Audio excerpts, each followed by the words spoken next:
Hello, and welcome to the Special Needs Sibling Podcast, where we talk about what life is really like as a sibling to someone with special needs. I'm your host, Charlene, and today our guest is Kara, all the way in Singapore. Hi Thanks for coming, Kara. everyone.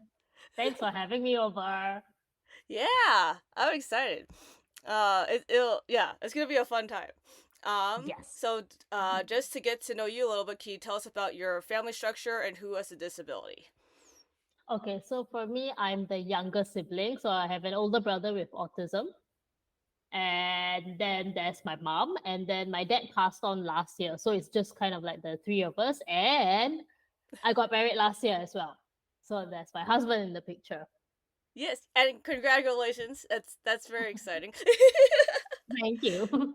Yeah, you have a full house, which is its own which I'm sure we'll get into that. Yeah. So, in terms for your brother, can you describe a little about his autism and any fun facts you would like to share about him? Okay. So my brother is more on towards the mild to severe side of autism. So he has words. He repeats a lot of words. There's a lot of echoics, but he doesn't understand the words that he repeats sometimes. Oh, okay. Um, yeah. And then other than that, he needs a lot of prompts for like daily living skills as well. Like he knows that I'm supposed to eat, but he needs someone to tell him that, hey, it's time to eat. Like, go eat. Oh, but he Yeah. knows it's supposed to happen. Yes, He but just he just wants to wait for someone to tell him to do it. And I'm like, boy, I need to go to work. yeah. Like, I don't have time for this. Yeah, you need a machine. Like you know how they have automatic cat and dog feeders, like they just dispense the Ah, foods. I yeah. feel like you just need a machine that has your voice and That just tells tells him. him. Yeah. Yes. Yes. So what I do secretly is that because we have a CCTV in the living room, hmm sometimes when I'm at work, I'll just randomly like via the CCTV, and my brother's Yeah. like, "Who's there? What's Ah. happening?" Yeah. Oh, that's good. Yeah, that was my second. That which was probably a little more practical versus the Mm. automatic my invention that one day may exist. It might it like might it might come into place. It's a good idea. yeah. No, yeah, my sister, I feel like when she was growing up, she was more repetitive in the sense that she would repeat the same words and not Mhm. really quite understand it. But now I feel like she knows what she's talking about. She just chooses to have it's like a more limited vocabulary, but also she likes other people repeating her. So, Oh, if so she wants people to say what she's saying. yeah, so she's the opposite in that space. So normally I'm guessing in a situation if you said something to your husband then your brother would want to repeat what you said. Yeah. Right. And then so for me what happens is if I'm talking about something she doesn't care, but if she was to talk about something then I have to repeat what she's saying. Oh God. Yeah. But is she really adamant about it? yes. Ah. Yeah, but it's all one word at a time. So it's not like full sentences No, and no, no, no, no. Yeah. So okay. that I got lucky on that part where it's they're all it's all one word based stuff. And then Okay. most of her stuff is two syllables. Once we get past two syllables, her pronunciation gets a little Wonky, wonky, so right? then I have to Yeah. interpret based on the context of her. Normally she does all of it in a chunk. So it's she'll Okay. kind of do this whole one thing at one time, which is generally Uh-huh. her routine. So as Okay. long as I know the order, then I Uh-huh. can kind of figure it out. But yeah, there's Yes. times where we Yeah. all kind of just look at each other. We're like, and we're all trying to Like think of kind of things like that what is rhyme or she that have similar saying? vowels or something. Yeah. Yeah. Wow, that's pretty cool. I think for my brother, it's more of like he has words, but he just doesn't choose to say them. Okay. Even when it comes to eating food, he will just point. He won't say that eat or hungry. He even though he has those vocabulary words, but yeah, he just Oh, chooses not to. He's like, let interesting. me just show you. Yeah. I'm too Yeah. lazy to talk. Just Yeah, go. I don't want to use my mouth forever, so let me just show you what I want. yeah. Oh, that's Yeah. funny. Yeah. And I All think right. growing up, he had a lot of like sensory aversions. like he didn't like the taste of meat, so he was a Oh yeah. vegetarian for a long time. No, I think my sister is so she loved meat, but she didn't eat like so she didn't eat things that were like green and orange for a long Ooh, time, interesting. Wow. which is not a texture thing, but that's a color thing. But Wow. even to this day, I still think she won't eat mashed potatoes. Ooh. But she'll eat potatoes like she'll eat them fried, she'll eat them Right. like she'll eat them almost in any form, but not Mm-hmm. mashed potatoes. She doesn't Mash. like that the mushy. She likes extra crunchy. Ah, Yeah, interesting. yeah, yeah. But are there any topics you would like to talk about on the podcast, like which we're already talking about, kind of like various things, but are there any topics in like Mhm. in particular that you wanted to bring up or talk about? I think more towards the adult advocacy and the adult care Sure. with regards to like because we're both from different countries, right? So like in Yes. Singapore, it's really different per se, and also like every time when I try to find a sibling support group, the first one that I see is always somewhere in America. Oh yeah. And in Singapore, we recently only started one recently. Yes. Yeah, so it's like 2 years old kind of thing. So we're trying to build that like support group for the siblings. Mm-hmm. Yeah, but what about on your end? How is it like over there? It's I feel like so the biggest one that probably majority of people that I have talked to and recorded with we it's which is Sibnet, which is like a Facebook group, which Mm-hmm. Sibnet I might get this wrong, but I will put a Yeah. link just for people to read about it. But Okay. so yeah. So because there's one really big umbrella, and one of their like subsidiaries is Sibnet as part of their like bigger entity. And I forget, and I mixed two of them up. That's why I don't want to say it out loud because I'm like I forget Yeah. which one is which. But I will make sure I put it, and I'll send you a Mm. thing so that I get it right. Um, but yeah, so that's probably the most like I'll use the word like communal one in Mm-hmm. terms of you basically just join the Facebook group and then it's like Mm-hmm. everyone in the I guess it's in the US. I never really thought about if there's people in other parts of the world. I know that everyone in the US is like in it. So there's people constantly kind of just posting like whatever they need to. So sometimes it's like really happy, sometimes it's like frustrating or venting, and like Mm-hmm. there's kind of like it's a varied thing. But from Mm-hmm. when I've talked to people who are not like I think it's really useful for people who don't quite have like in real life friends that are siblings to talk Mm-hmm. to. Just because it is a community of people that is there that can respond and like they Mm-hmm. understand versus for people who don't have just friends in real life that they can actually talk to or that like are hard to get a hold of. So I know there's Mm-hmm. that. I know that there's um another and there's another organization and this is the part where it gets a little confusing. So I know that in the United States, so there are um each not every state a lot of states have these things called sibling like they're like sibling leadership network chapters. And Mm-hmm. so within one state in the United States you can join that and those people actually try to meet like either in person or virtually and they like meet kind of on a Ah, more okay, okay. consistent monthly basis of some sort. So it could be Okay. either like a presentation of something um or like just them hanging out like what we're Mm-hmm. doing Yeah. right now but just in a Yeah. more bigger group and stuff like that. Mm-hmm. um so I know that there's that also. So those are the two that I'm very that's those are probably like the biggest things that you can kind of Mm-hmm. like if you're in the US and you Google it, like those two things are the ones that come Will up the pop up. most. Ah. Yeah. Okay. Wow. Because in Singapore, I think it's really hard. Even with the group that like the support group that we have right now, Mhm.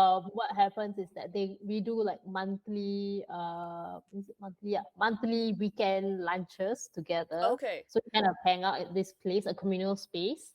And Yeah. then we kind of have lunch and we play games. And it's also a safe space to like rant about your siblings sometimes Yes. because yeah, that's that. And then strangely this group also they include I think it's a quarterly meetup. So they kind of go for a field trip with your sibling themselves. So this is for the adults. Oh. So we get to bring our siblings along for the field trip. So I think was it in April?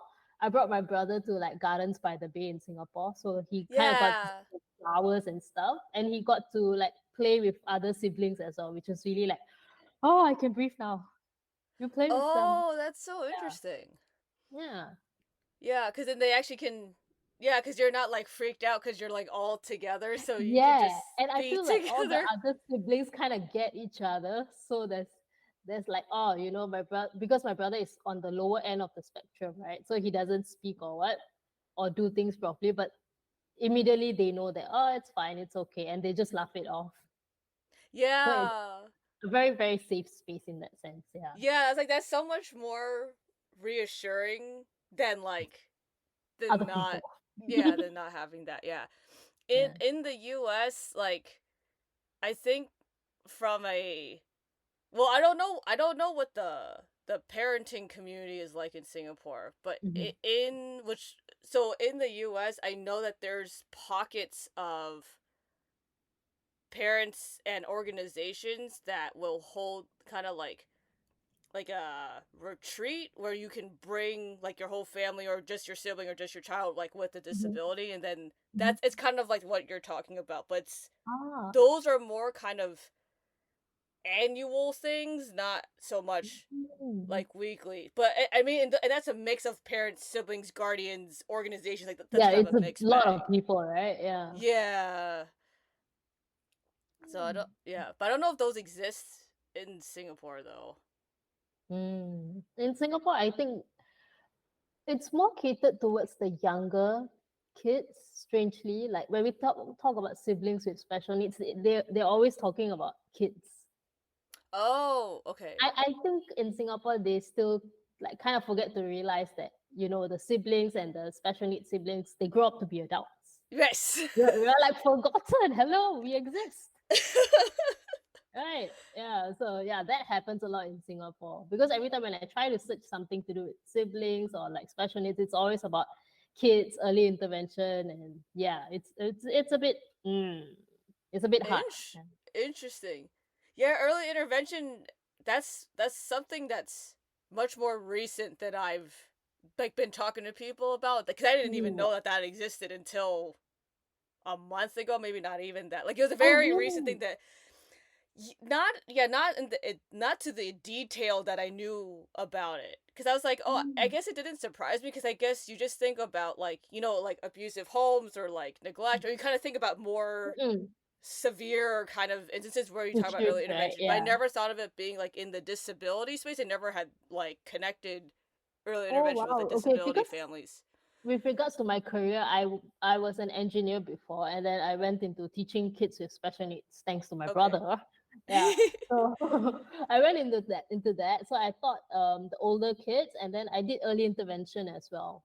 Oh, okay. So early intervention is very, very popular in Singapore. Even like because Singaporean parents are kind of like a bit helicopter parents, so they Okay. kind of worry and like, oh, does my child have any special needs? Can you come and do a session? Can we put him in the early intervention?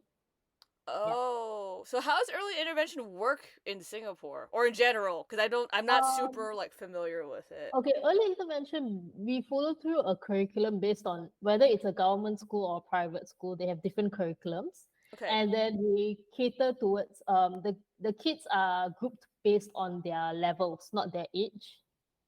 So Oh, okay. their cognitive levels. So they're working on that. And also I think the teachers we used to create IEPs as well. So like Okay. creating different plans for each child and then trying to Yes. integrate them as a class. My Okay. classroom was crazy sometimes. Crazy, yes. Yeah. Yeah, my sister, she had an IEP Mm-hmm. when she was in lower school, probably until the age of 12. I want to say she had an IEP Mm. when she was in school. But I guess it was one of those things where I knew that her IEP just equated to like that's what her plan was like in school. I never like thought of it past that. I just knew that this is like what it was supposed to be for her in school. Mm. But did you guys have like, moving forward, did they have plans for after 12 years old? Was there like vocational training and stuff at that time? Okay. So so I think it just so it's available. I think it just depends on the school you're at. Is what I've kind of when I was talking to my mom at that time. That's kind of like what I deduced because Mm-hmm. so we actually took her out of the school system after she was 12 just for a variety of things. Mm-hmm. So we put her back in school, and so what the thing was like in in her like so she probably went back into the school system at 16. Mm. And So that there so, was a break, right? yeah. So from 16 through 18, which is normally kind of like when you graduate high Mm. school like in the US, right? Mm. At that at that time, so most schools will have kids like with any disability, whatever, they can graduate. So the Mm-hmm. key is if the high school you're at has the extra program, which is until you're 22. So here Mm. they call it transition. I have no Ah. idea like what that would be called in other countries, but in the US it's called a transition program. So I think it just depends on the like I don't know if it's like I don't know the specifics of how it works, and I know that like the cognitive level of everyone that was in there was different. Cuz I think Mm. we do more age based, not Oh, cognitive no. based. So I think Okay, okay. there's probably kids that have, they're similar, but once you hit 22, it doesn't matter what level you're at, you exit just from Ah, an okay. age standpoint. So I know that in her transition program, they like went out to do a lot of things. So they went like Mm. learn to take the bus and like go to all these different things. And so my sister is not at the like she would not be able to work Mm-hmm. just because she can't do certain things by herself and her motor skills and all that Mm, stuff. yeah. But at least they took her out. So that's why it's kind of like I don't know if I can't remember if her whole class would do the same thing or they would split up. That's the thing I don't remember. But I know Mm. that those programs exist, but I don't think every high school has them. So Okay, that's okay. kind of like a what state do you live in the US? Mm-hmm. And then like what are the disability services per that state, and then it gets into like what city within that state and what is their policy and all like their kind of like Wow. regional supports like, and then Mhm. within the city then you deal with counties, and counties Wow. just from a regular public school standpoint it's already kind of not consistent. So even if I was like a Oh. normal kid and I like moved Mm-hmm. states or counties or whatever, it's also like a mess. So you could imagine Oh. that like for Yeah. people with disabilities, it's just even that much more of a hurdle because it's already pretty like the count. Yeah, so then with the counties, and then with every county, you have potentially more than one school district. Oh, Also, it just wow. depends. I feel like most counties have one school district, but that's not necessarily true. Mm-hmm. It just depends. So we were very fortunate that the where my parents lived, my sister just took a school bus probably I don't know how long. So, well, the drive from where my parents live was probably like a half hour, just Mm. because she had to drive like across. Because where they live, it's similar to the size of Singapore, so it's just driving Mm. across the whole thing Cross. basically. Yeah, Wow. Wow. yeah. So it's kind of a little bit wonky. So I don't know how common this is, but I've heard that people will actually move states to get more services sometimes. Not necessarily true, but I've heard that that's been done before. Yeah, and I won't blame it for it happening as well, right? Yeah. Ah, okay, okay. Because in Singapore, what during my brother's time, what happened was that he stopped school at 12 during the 90s, the late 80s, 90s ish. He didn't have a senior program, like a after 12 program. Yeah. The government didn't know how to handle, so they stopped school at 12. Oh. Yeah, and then all the way till he was like maybe 18, probably 18. Yeah, he didn't have school, and then we found an adult center. Yeah, so we found an adult center, and then we engaged them, and then they have school bus services.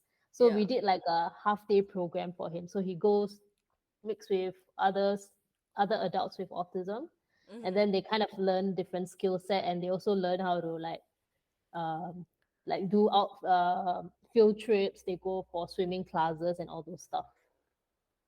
Wow. Okay. Yeah. That's That. really interesting.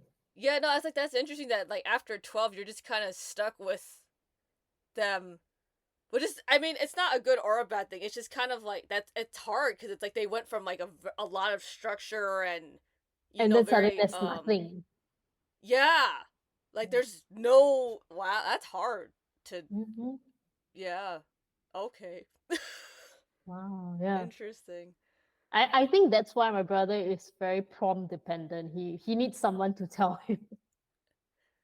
No, but that makes sense because like if he went from the age of 12 to like now like without any sort of like here let me teach you how whatever works, right? Like Yeah. unless you had someone come into your home and run like a program or Program. something, Yeah. but that's a whole but that even that's still different, that costs a different amount of money than like Mhm. school and right? Like Yeah. that's And I think in a whole different Singapore in thing. the 90s, autism wasn't really like Singapore didn't really understood what it was, Yeah. or how do we deal with the adults or teenagers with autism. They didn't know how to handle it. Yeah. Yeah.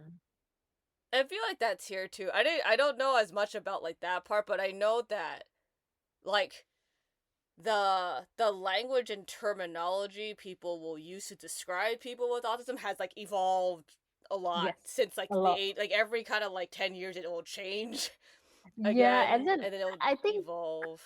now because everyone seems very woke, I guess. So some people don't like the term autistic. Some people don't like the term someone. Let's just say Karen with autism. They don't like that term. Then like, what do we say now? What do I call them? Yeah. I don't know. I feel like that's like a it's such like an uphill battle no matter what cuz it's like cuz Yes. you can't please everyone, but like also people need to understand what you're talking about. Because if you use some new term that no one knows what you're talking about, then like everyone's gonna be Yes. like, "What's that?" And then you just end up using the same old words Yeah. again too. You know? Yeah.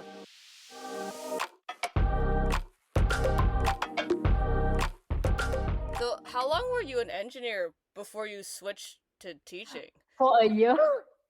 Oh, 1 year. 1 year. I was a programmer for a year, like electrical engineering programming. So Mm-hmm. I was in that job for a year. I was like, oh my God, I hate this job. Because when you're studying engineering, you apply the skill set, you learn the maths, you learn the physics, you learn programming, right? But then when Yeah. you go into the workforce, it's like, oh, everything's automated, and then like my brain is very bored. Yeah, yeah, yeah. But Yeah, then yeah, you have to either learn how to automate or figure out another another route yeah, to work. Yeah. yeah. So at that point, I was like thinking to myself, like, what do I enjoy? And then I realized that I enjoy like teaching kids. And then I realized, like, hey, my brother has special needs. Why don't I go to his school and, see if I can get a job there? Because I do have the experience growing up with someone with special Oh. needs. Yeah. Because in Singapore, as much as you can, I think anywhere, as much as you can study about special needs or autism or, Down syndrome or GDD, it's just the experience is the one that kind of helps you throughout when Yeah. you're dealing with let's just say as a early intervention teacher or as a behavior therapist or a speech therapist. It's the experience that kind of shapes you more rather than the qualifications itself. Yeah. Yeah. And strangely, when I got into the school that my brother used to go to as a kid, Yeah. uh, my supervisor was his teacher. Oh, funny. And my supervisor was like, I remember your brother. He used to spit at me. I was like, oh, Oh, whoops. Whoops. He yeah. doesn't spit now. Yeah. Yeah. Oh, that's interesting. Cause did you think that like so? I know when I was growing up, I would go through these phases where I was like, "Oh, I'm gonna be a speech therapist." Like, "Oh no, I'm gonna be like a sci." Like, I would go through like, did you go through those too? Yeah. I think when I was younger, I wanted to be a doctor. Like, I was like, I'm Okay. gonna cure this. Something's wrong with my brother, blah blah blah. In Yeah, kindergarten, yeah, yeah, yeah. right? But I think growing up, yeah, there were phases that, oh, I'm gonna be a teacher, I'm gonna be a nurse. And then I realized I don't like needles, so I was like, nah, it's okay. Yeah, Yeah. I have a friend who I have a friend that was in that situation where they don't like blood, so they're like, nope, Mm-hmm. can't do that. Like, No, thank you. there's Yeah. not really no hope for that part. Oh my god. But yeah, Uh, how did you like go through those phases and then come to where you are right now with your career? oh gosh, that's well, I was like, that's well. Here, I guess I'll start when I was little. I'm trying to when I got into adulthood, it kind of just like went all over the place. Mm-mm, yeah. Which I think when I think up until my kind of first couple of jobs out of school, I could kind of Mm, connect that to like my sister. After that, I think that's just regular, young adult crisis yeah. and like whatever. But Yeah. so when I was younger, I used to. Yeah, so I was like, oh, I want to be a speech therapist, and I was like, oh, but I really like science. Like, oh, I'm gonna be a mad scientist, and like, oh, but I want to help my sister. Like, oh, but like, I kept like going back and forth because I was like, do I really like as much as I love my sister, like do I want to still be Mm-mm. with people who are like her versus just be with people who are more like typical, Mm-mm. right, type of Yes, thing. So stereotypical is yeah. yeah, so I think I kept this. I was just very like non-committal for a long time, and then Mm-mm. when I had to decide where I want to go to college, it was funny because that wishy-washy still was there, but with different what's the word, different interests, I guess. So it wasn't about like doing speech therapy. I kind of was like, nah, like I just love my sister, and I'll kind of just like I'll like volunteer at places or like Mm-mm. kind of do that and like just like in my own time. Mm. So I was still very wishy washy. Because I was gonna like double major. I was like, oh, I'll do like two things that are completely unrelated from each other, and so I was like looking at very specific schools that I could do that because Mm. it was so like specific. Yeah. And then I like and then I think my mom talked me out of it at some point. And so then I went to school for like a very specific type of like art, Okay. which which like is fine, but Mm-hmm. like so the whole thing was that at the end of that, at the end of my graduating year, I was like, what am I gonna do? Like, am I gonna move to LA? No. Do I want to move to New York? No. Like, I was kind of like, it's all I had to kind of, if I wanted to really be in a production space, I had to move somewhere where there was a Yeah. lot of like movies or TV, like, right. Yes. And I was like, I don't want to live this anxiety life. Like it does. It's so. And it's funny because I didn't connect until I talked to another sibling because we were kind Uh-huh. of had similar Interest production in it. experiences Ah, and stuff like okay, okay. that. And Mm. so we were talking about it. And it was so funny because I listened to her talk about it. She kind of went further than I did, but it was funny because as she was describing, I was like, oh, maybe that's why I didn't um want to do it because it's just all high stress and adrenaline, and it's very like it's very much just living your regular sibling life, but now you have to live it because you like vocationally do it. Vocation. And I was Ah. like, I don't, and and I just didn't like subconsciously. I must have not wanted like I just wanted to make the art that I wanted to do the way I wanted to do it. I didn't want to be Mm-hmm. told, oh, you need to do these things and do it this way, The, which is like right, which there are art. And it's a very fine line, right? Because it's like yeah. there's art for fun, and there's art that people like commission, and there's art that like Yes. you do because you work on a production studio. Yeah, there's all of these like nuanced things. So I was like, oh, what am I gonna do? So then instead I was like, oh, if I expand my umbrella to a wider version of what this art and like the skill sets that I learned that are tangentially related, right? That like, oh, I could still like be in the realm, but just in a different like space. Yeah. And so that's how I kind of got my first like 2 or 3 jobs. And Mm. then I ended up like in an engineering space, Oh which God. I kind of got there not by accident, but like it's a semi accident, Uh-huh. semi just the people I knew at those other jobs just happened to Mhm. connect certain things. And so when I got there, I was like, "Oh, this is cool."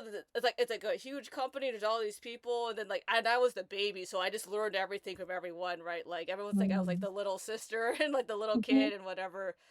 And then, and then the longer I was there, the more I was like, well, the thing I liked about my job was not my actual job. I liked all these other things that I was like not being paid to do. Mhm. Oh, Yeah. oh. And so that's when I was like, okay, I have to like get out of engineering. And not because of anything other than like I just didn't know. Yeah, You yeah, don't know yeah. until like you're in it, right? That you're like, oh, that's not like and it made me realize like it's this thing like when I look back now on some stuff and when I'm talking to other sibs about like kind of you do lots of like self-reflection Mhm. as you get older, you think about your Yeah, sibling and you're like, yeah. wait. And it's a lot of like I would do a lot of things because other people would suggest it. So if other Oh. people said like, oh, like you could do this, I would be like, oh, that's a good idea, and I would consider it, right? And then like, and when you're in the workspace, that's really hard because I didn't it's not like I overworked myself, but there was a Mhm. lot of things I ended up just like trying to avoid or kind of went around or whatever Mhm. because like I just enjoyed those things more. So I think I had Mhm. a and I didn't really hit until what was it? Like towards the end of when I was working there. At the beginning you know nothing cuz you're just Yeah. new. You're just learning, right? You're just taking it all in. Yeah. So it's kind of and then post that I think it's just a lot of like what do I actually enjoy doing instead of like what I think I should be doing or Doing, what yeah. other people like think I should be doing and I was like,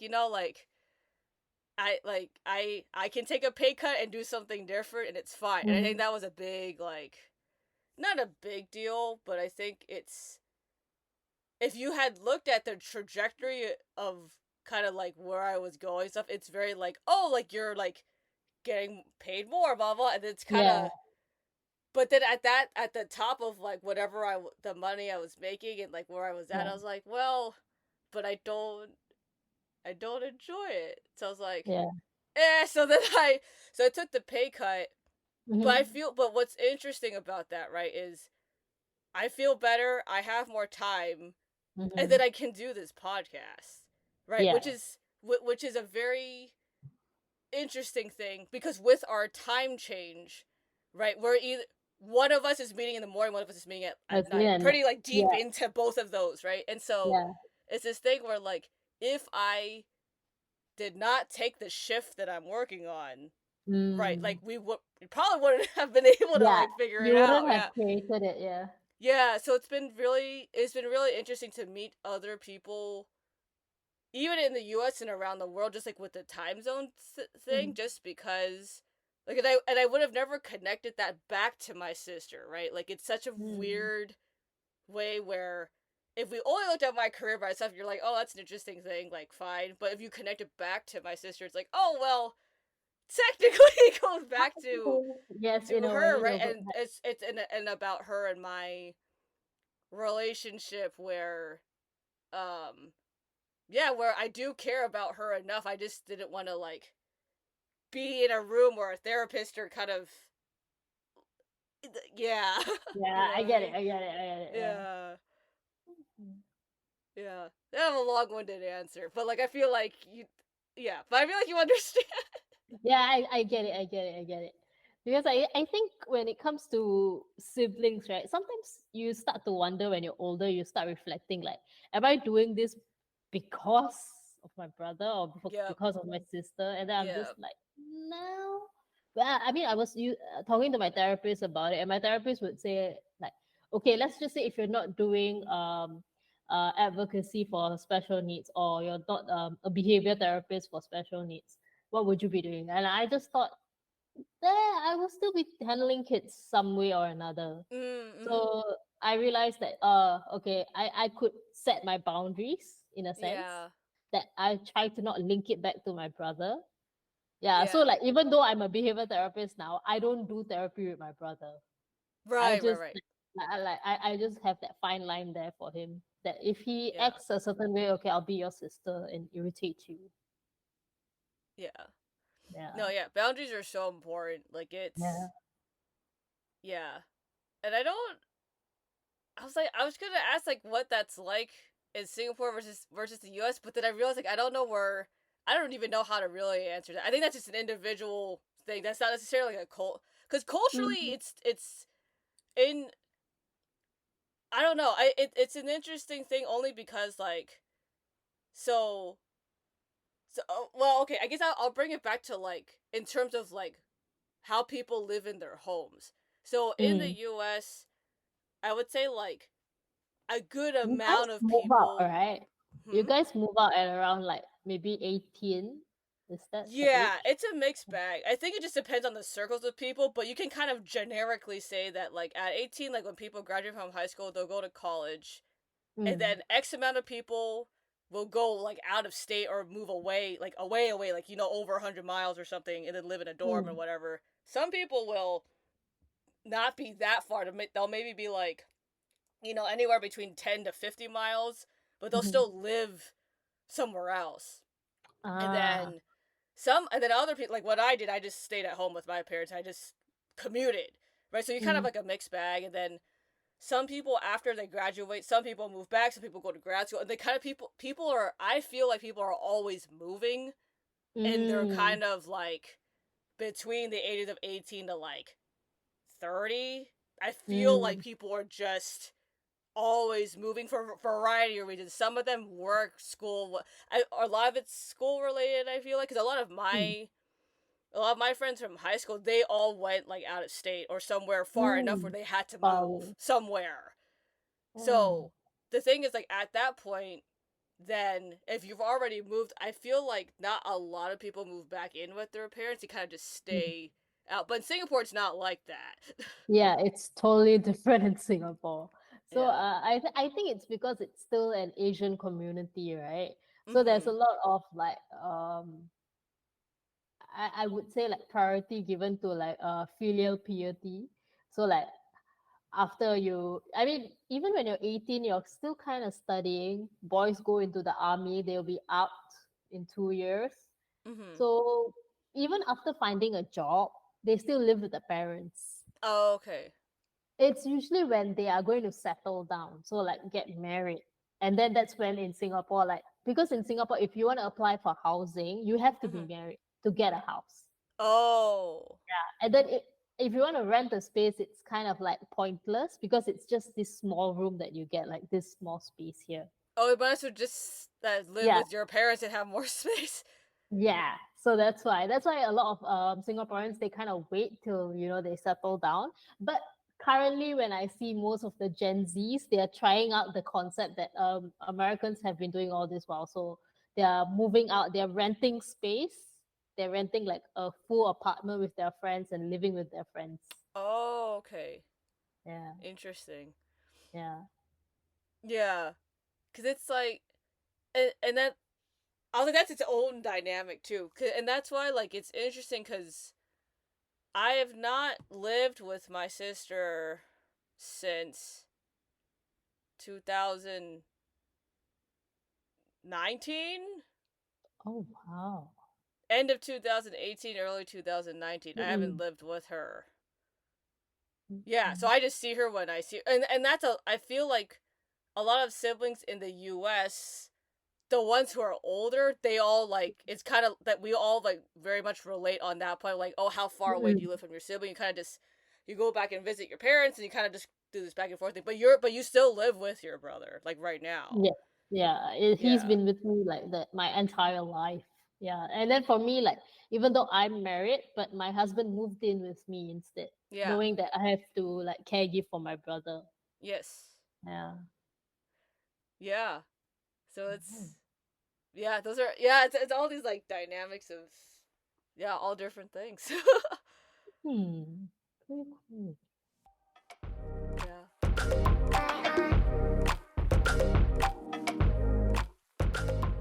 Mm. But oh yeah, I think the was it the first so during the first time when we chatted, I remember you shared about like the housing program, right?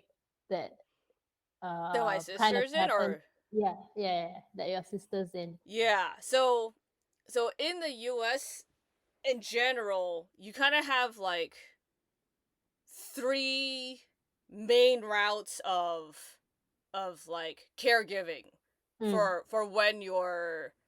for when your child with a disability like becomes of age, like past like 22 or whatever. You have like kind of three mm. options. So one of them is your family just does the caregiving and then you Yeah, just kind of pass the baton until they're not on the yeah. earth and you just kind of figure it out. Mm-mm. um Another option is you pay someone to come into your home and caregive.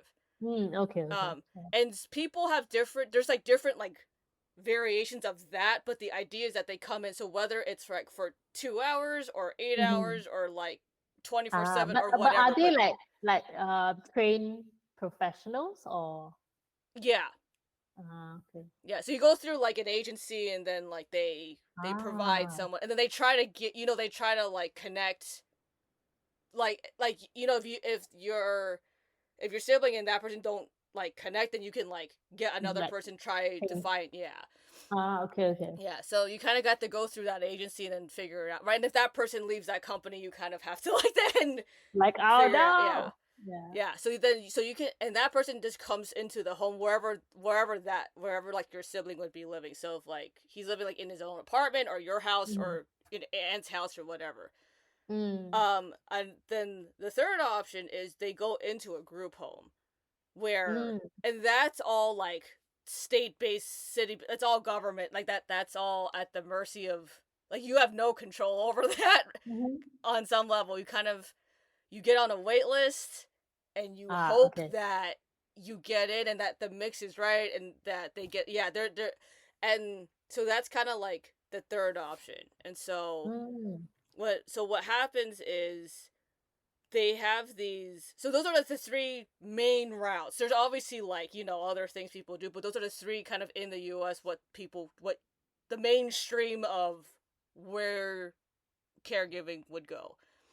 And mm, so um they have these things called like housing meetings. mhm, And so they're for parents when, a lot of parents I think look into it whenever they're ready for their kid to kind of transition into that phase. So I mhm, feel like, so my parents did it when my sister turned 18. I don't know when other parents do it. I just know they did it mhm. when she turned 18 because that's when we did her like conservatorship and stuff.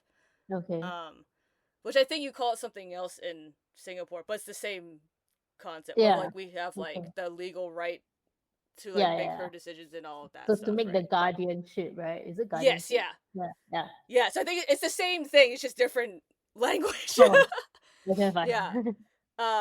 So they went to these called housing meetings. And so at these housing meetings, and I don't know how they, because I didn't go because I did, I was 20 years old. I'm like, I'm gonna go to Mhm. school and like I don't need, this is boring. I Like I'm don't just gonna even go. know this. Yeah, but they parents would be able to meet each other, like talk to whoever, get presentations and all that. So what happened was my parents went to a meeting, and then this other couple pitched the how what is her housing now. So they Mm, pitched it at that time, and so my parents were like, "Oh, this is interesting," and they're kind of like, they're telling me about it, blah blah blah. So if we fast forward from that point, so what the situation is, and then they took inspiration from other, what is it, like other existing facility? places in the US that already were doing stuff. Okay. So they like, there's two places that they looked at that, and this is based on what my parents told me that I can remember. So there's two housing situations that exist in the US. And so what Mhm.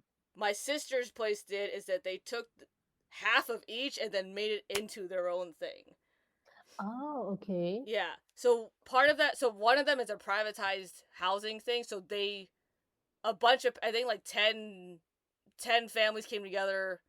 They formed an LLC, bought a plot of land, and built housing. So all their housing is Mm. privatized. So they just pay Mm. rent, like from like all their social security and all that. So they pay their rent that covers, all their utilities and all that whatnot. So that's half of it. Then the other half, where the same land that they reside on, is a Mm. nonprofit farm. Mm. Oh, So nice. they're technically separate entities, but they just Mm. live on the same Same property. land. But like obviously, all the residents can participate in the like farming The and like park. the Ah, helping to sell. So it creates a nice like diverse community of like them being able to interact with like regular people and like people on the street. I mean, in a safe environment, obviously, but like yeah. environment. Yeah. So it creates like a safe space for them to grow old in a fostered community and interact with like kind of more like typical adults and stuff. Adult. Mm. Yeah. Which in a group home, technically like the housing situation isn't super different from that necessarily, right? I think it just depends on the group home that you get into, and that's what state you live in and all the like Mm. services they get, right, because it's very similar in that sense where you live in a house with other people, and then there's an Yeah. agency that then provides services for those people. Then then the Mm. parents come in and like siblings come in and visit and blah blah blah. So that part, Mm. it functions very like that. But like they're obviously not gonna take, like there's a capacity of which they're gonna stop taking residents, versus group homes are kind of always like turning over because people leave, people pass, Live. people have to Yeah. move and whatever. Yeah. Yeah. Mm. Okay. Wow. Yes. Wow. Because Which. in Singapore, with regards to like when it comes to like a home situation, especially for someone with a disability, right? Mm-hmm. Especially when it comes to like autism, Down syndrome, and all, they kind of mash them up with the elderly as well. Oh, Yeah, so it's kind of like you will see a home that is meant for the elderly, but they have a subsidiary program, I guess, that's supposed to be for special needs. So the older adults, but then they kind of like mash up the program together. Yeah. interesting. Yeah. And then the wait list in Singapore is very long because we don't have that many facilities, right? Because it's Yes. so small. So the wait list takes about maybe 2 or 3 years. Yeah. Yeah. Yeah. That wait list. Yeah. I mean, I don't know how long it is here, but that's. I mean, no matter what, that's long. Yeah, Yeah, that's I was long. gonna That's give you a long. number. I'm like, no, I have no idea how long the wait list is in the Mm-mm-mm. U.S. at Yeah. all. Yeah. Oh my God. Yeah. Mm. Yeah. But it's. Yeah. I didn't. It's funny because it's like, as I've explained things, I'm like, wow, like in the US, I feel like it's very complicated. Mm. Versus in Singapore, but like that's also like a size thing. Like Yes, Singapore is like it's because like significantly Singapore, smaller in size well, to the we're literally US. a state. Our capital is Singapore itself. So yeah, for you guys, you have like when you explain it deeper, right? You have like what cities, Yeah, counties, and everything, and school districts. I'm just like, whoa, that's a lot. Yeah. yeah, and it's crazy because it's like obviously like whatever I'm telling you is like the extent of my knowledge, which I think is Yes. correct, and it's like Yes. obviously you talk to someone else in another state, like certain It'll be information different, could be right? different. Yeah, like Yeah. I don't, and it's what's crazy, like it's an exposure thing too, like because if you don't, because like for example, if my parents decided, oh, they're just going to caregive forever, Mhm. would not, I probably wouldn't even bother to know All any this of that information, yeah. information, True. right? Because they would just prioritize, oh, we're just gonna like take care of her, and then like Yeah. not even give it a second thought. Mm. So I feel like there is and it's, yeah, and it'll be interesting as I meet other siblings, because I think some siblings I've met, their their their sibling with a disability is still like younger, so they have Mhm. time. other Mm-hmm. people, they're like in a group home situation. Um, I think I met someone where she's actually the sole caretaker. Like they're not Mm-hmm. doing homes or anything. It's just her. Yeah. So I think it's a mix, but it's that's why it's yeah, it's an interesting like what you like. I feel like in the U.S., I guess the biggest thing is like you have more of a choice because like culturally you are not like obligated Obligated. to Yeah. you're yeah you're not. I'm starting to think another word like no we'll use obligated for now just to like Yeah. get the idea across. But yeah, Yeah. in the US you're not yeah for the most part you're not obligated to caregive for your sibling if they have a Mm. disability. There's other like means of caregiving that can be provided for them Mm. if you choose to do that. Mm.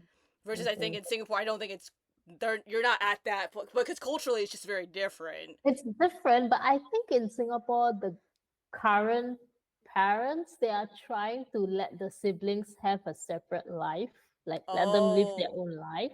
okay. But then because Singapore is also an aging population, so it's kind of like hard Oh. because there's a lot of old people. So a lot of us like adults end up caregiving for our parents as well. Yes. And then end up caregiving for the siblings with special needs as well. Yeah. Because the parent can't take care, right? Right.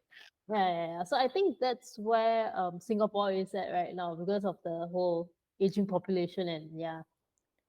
Oh, that does make it harder. But I guess that's why, like, for them, it's just easier. Oh, if they combined Yes, with the elderly, caregiving, right? then Yeah. it just takes care of, like, everyone. Yeah. Yeah. And it gives a indirect like social interaction for them. Yeah. Huh. Yeah. There's so many, like, nuances to it, which it's. Yeah, but that's why it's cool, because it's, like, like, that situation is very different for me and you, but there's still certain things that are like very like relatable, which is yeah, Yeah. and that's like the crazy thing is like we can be so far apart, but like we But can you still get have very you still similar understand, like right? Yeah. yeah Yeah. yeah no But can that's I ask cool. what was it like for your childhood? Like was your sister in the same school with you or No, we went to different schools. She went to like a specialized school, which I mm, think is more similar to what you were describing with like your early intervention. I don't know if mm, that's what my parents mm, did or something that's very similar, but the school she went to was like a specialized mm, environment where like she did really well. mm, Um then what happened was when she reached like middle school, junior high or whatever, I don't know what they call it in mm. Singapore. Yeah, but I think it's probably secondary school. I think, yeah. probably it's like cuz it's like when you reach the age of like 11 or 12 type of Oh, thing. 11 or 12. Okay, that's still primary school. Oh, okay. I guess it's just Okay, like the latter end of primary yeah, school yeah, or yeah, something. Yeah. yeah. So when she reached 11 or 12, so in the U.S. that's when you would like you switch into like a Mm, different thing for like 3 years, and so the unfortunate thing was, well, okay, before that, so I was already at this school, so we could mm, because we're 2 years apart, so I could be like in one grade, she could be 2 grades below me, so we English, could yeah, be at the yeah. same school, which was convenient. The Mm-hmm. problem is that the teacher that she would have had retired, and Mm. so she was very good.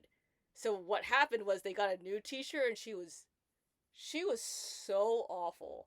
Oh God. Like I to this day, like I don't know I don't know how she got hired, Oh God. because like as an example of how bad Mm-hmm. she was, um so I was in math class, Mm-hmm. and so my teacher gets this phone call in her classroom, and then she tells me, "Oh, like, you can you go to the auditorium?" Mm-hmm. And I was like, "Sure." Like I was very like I didn't know. I don't remember what else if she told me other information or not. So I'm like, Mm-hmm. "Okay." So she excused me. I got a hall pass. Go to the Mm-hmm. auditorium.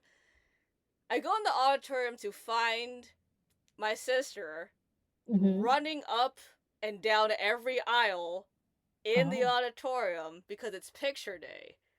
And she did not want to, for the life of her, want to take this picture.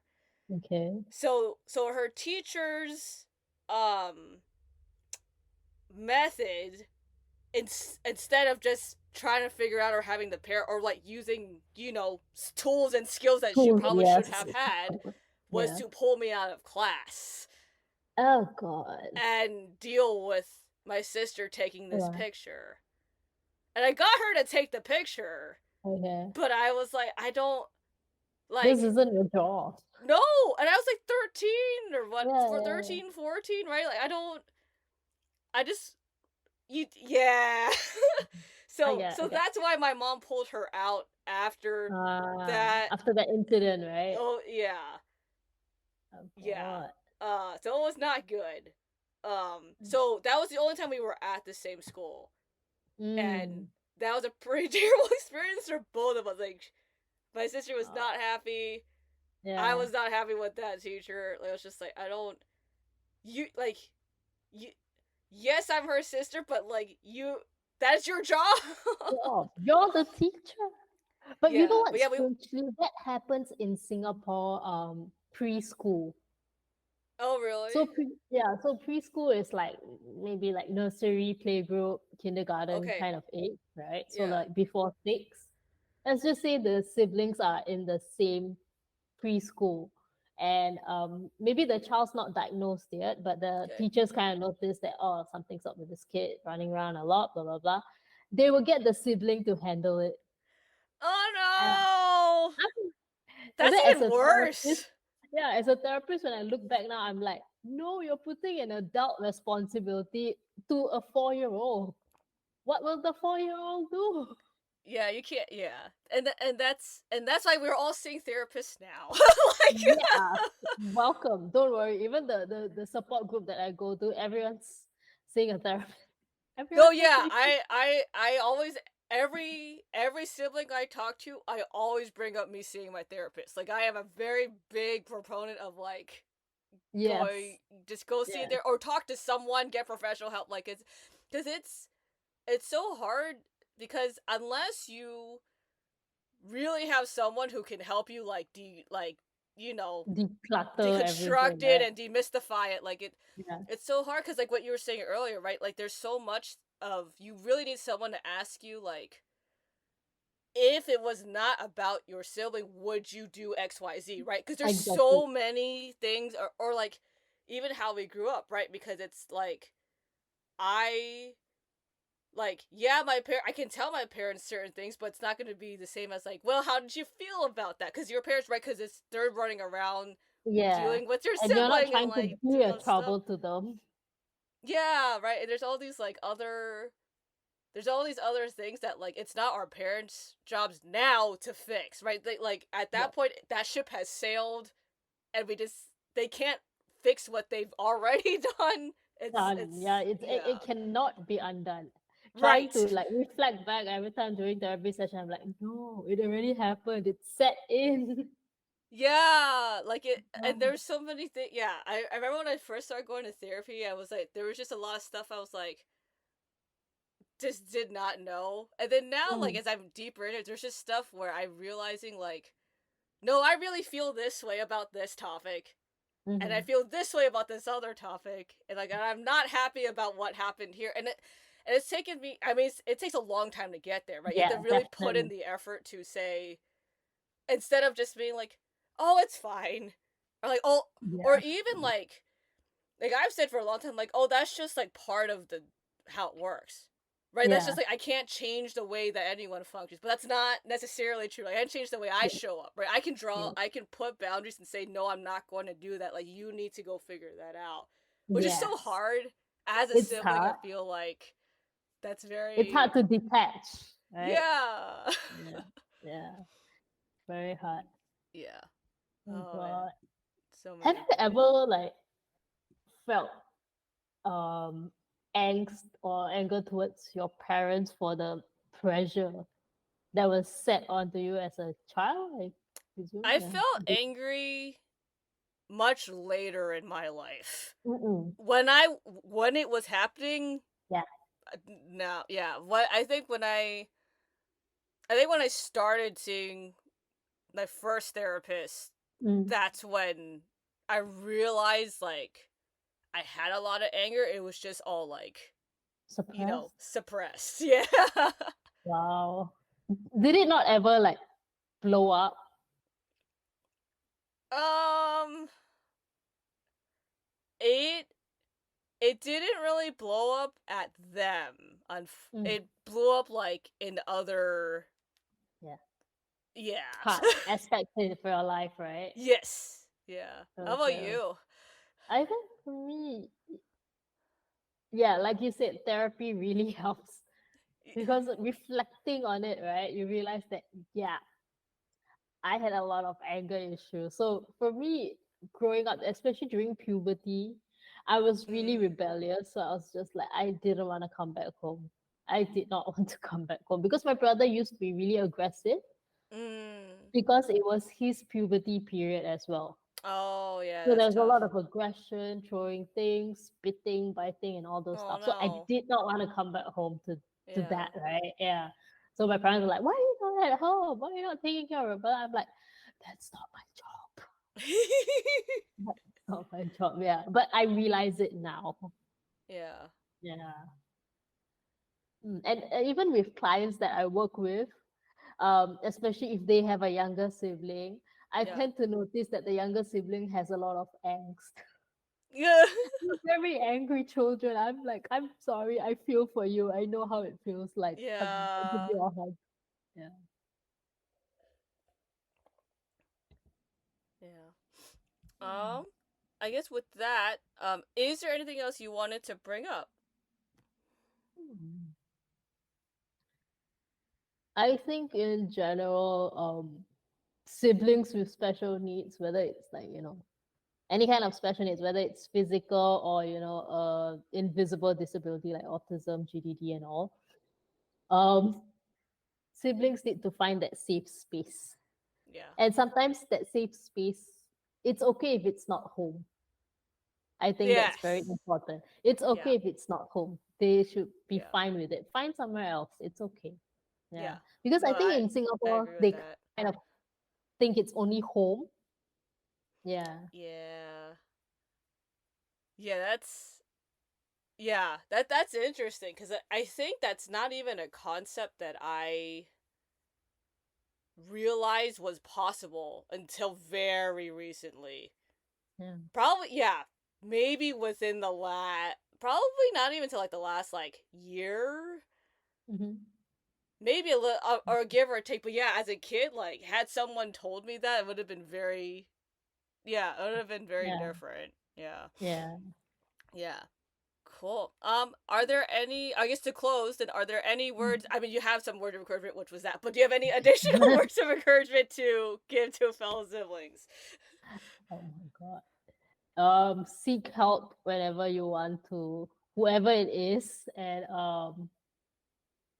I think if we're all quirky, we're all quirky, right? So let's just continue being quirky. Because I noticed that a lot of siblings kind of suppress, like you say, your anger, your emotion, your identity, right? Yeah. I think we shouldn't like suppress our identity or replace our identity as, I am so and so's sibling. Like Yes. you have your own identity, so just hang on to that. Yeah. Cool. Love it. Hmm. Well, Thank thank you you. for being on the podcast. Thank you for having me.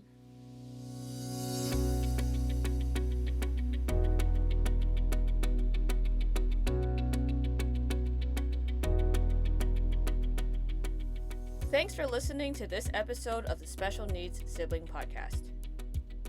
If you're new here, please subscribe, rate, and review the show to help more siblings and friends find us. You can also support the podcast by donating on Ko-fi. That's Ko-fi. You can check out the link in the description for more info. If you're a special needs sibling, I hope you feel encouraged and validated in your journey. If you're not a sibling but know someone who is, I hope you learned a little bit more about what their life is like. That's all for now, and until next time, this is the Special Needs Sibling Podcast.